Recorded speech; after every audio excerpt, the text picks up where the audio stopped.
咁其實就非常之困難啦。但係我先講咗一個最快手嘅方法去篩走咗一半答案係咩啦？咁就係睇喺條線嘅右手邊嗰啲角度就叫正，叫正，叫正，叫正，係啦。呢幾個係正啦，C 都係正，D 嗰個就係負啦，F 係負啦，I 都係負，係啦。咁所以你發覺 D、F、I 係負，D、F、I 係負，咁即係一係呢個，一係呢個。下一部分呢，比較困難嘅地方就係你要睇得出究竟啲度數係點樣得到出嚟。咁點樣做呢？我哋界開晒佢啦。呢度一條線，呢度第二條，呢度第三條，呢度第四條，呢度第五條，跟住呢度第六條，呢度第七條，呢度第八條啊。咁即係如果你話要捷徑嘅話呢，其實係咩呢？捷徑嘅話其實就係你見到一個係360，一個係450，你見到呢度突咗個90度出嚟呢，你就會知其實係得埋 D。但係我都想照樣講埋點樣睇得到，即係點樣數得到個數字出嚟啦。我哋而家集中睇翻呢度，首先頂呢個位置平角 strict angle 啦，180度。咁跟住簡單啲嘅呢個90度。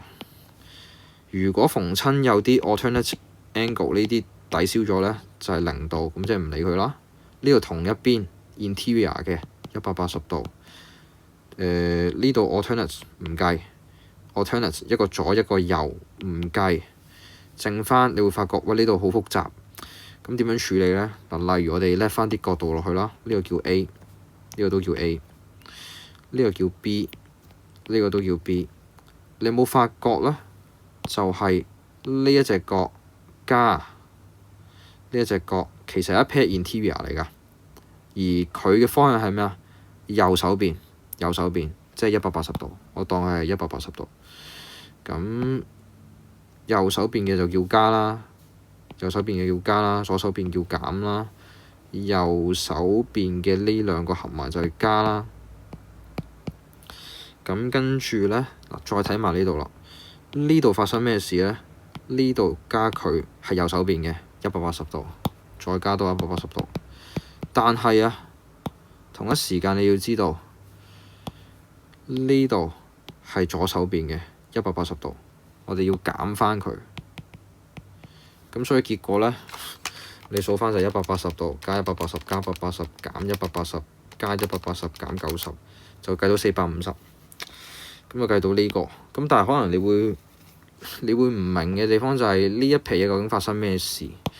呢皮嘢我可能簡單講一講，就係本身呢個位冇 B 嘅，我係加完呢個 B 落去之後，先話我呢兩隻角一樣。咁好啦，你諗一諗，呢隻角你有嘅本身，呢隻角你都本身有嘅，你後來加一個突然出現嘅 B， 你先叫做180度㗎嘛。好啦，呢個你本身冇嘅，我哋叫 A。呢個本身你都冇嘅，叫 A。我係加完呢個 A 啦，所謂嘅 A 啦，你先出得到個即係呢個180度㗎嘛。咁好啦，即係咪而家講緊個 B 同個 A 係你加完落去，你先出得到另外嗰兩個180度，然後呢嚿嘢本身係唔存在嘅，我加落去係咪應該減翻先？應該要減翻個 B 同個 A， 我哋等間係要減翻。咁如果我哋突然間要減翻，即係我哋突然間要減走個 B， 減走個 A， 呢隻角我哋都要減埋，咁係咪即係減咗180度？咁所以就解釋到點解呢個位係要減180度，係啦，大致上係咁。方向上你知嘅就係你分到正負應該解決一半，度數可能佢唔會出到咁難嘅，就係咁。